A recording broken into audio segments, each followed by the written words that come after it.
Welcome into our overtime segment here at SportsSource.tv. Going to talk a little bit about Neyland Stadium and how Tennessee might try and raise revenues. But this segment every week here online brought to you by our friends at Jinx Logos. You see the phone number right there. You call that number, you're going to go straight to the cell phone of Jimmy Andrews, the owner of the company. And when it comes to promoting your company, with giveaway items like coffee mugs or keychains, when it comes to outfitting yourself or your sales team in polo shirts, jackets, t-shirts for giveaways, whatever, he is the guy to call. Literally, it's almost like he's on staff with you. That's how good he is. Jimmy Andrews, Jinx Logos. Trust me, if you want to do any of this kind of stuff, call him. Prices cannot be beaten, and the quality of items cannot be beaten. He did some Nike Tiger Woods jackets with the Sports Source logo on them. Fantastic. And the price with the logo was less than I would have paid if I'd just gone to the store and bought the jacket by itself. Jimmy Andrews, Jinx Logos. Call him. All right. Guys, schools are making more money than ever from television, but the revenue on games is kind of flatlined. Attendance is down or flat at many schools across the country. The SEC continues to do pretty well. But as more folks stay away from games to watch multiple games at home on HD, they don't want to go watch Tennessee play Hiawassee College.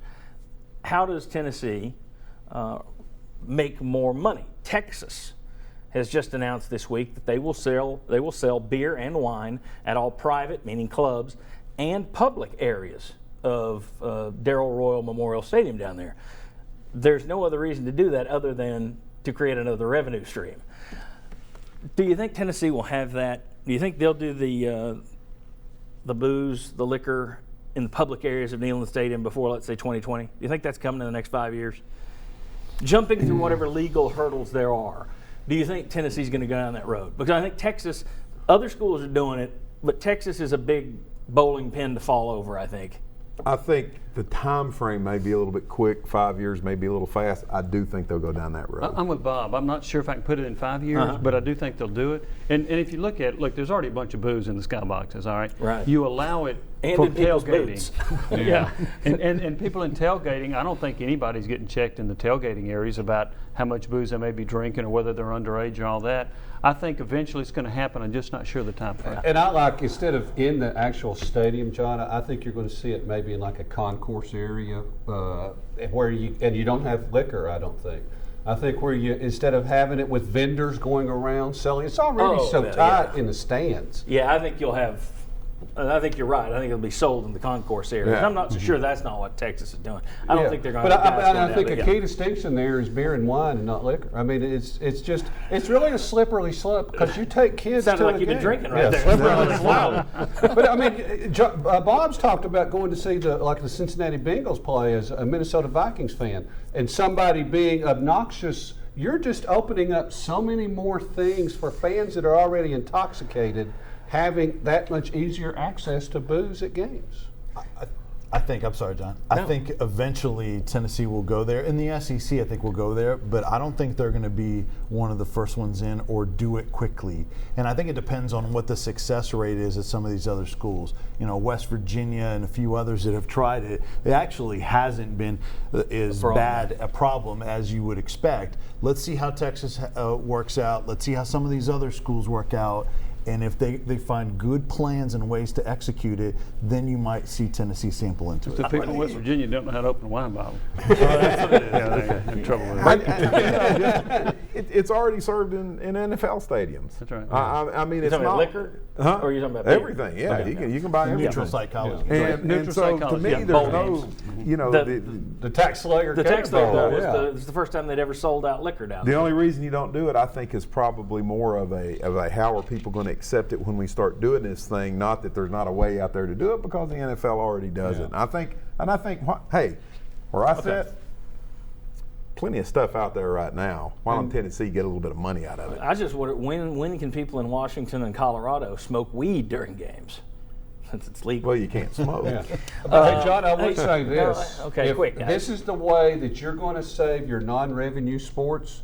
If you're going to have to look for other ways to bring in revenue, I would be more in favor of trying to do something and start losing non-revenue sports. I think Tennessee may eventually jump into it, and I think liquor may be involved because there are two reasons. There are two reasons in terms of signing marketing deals.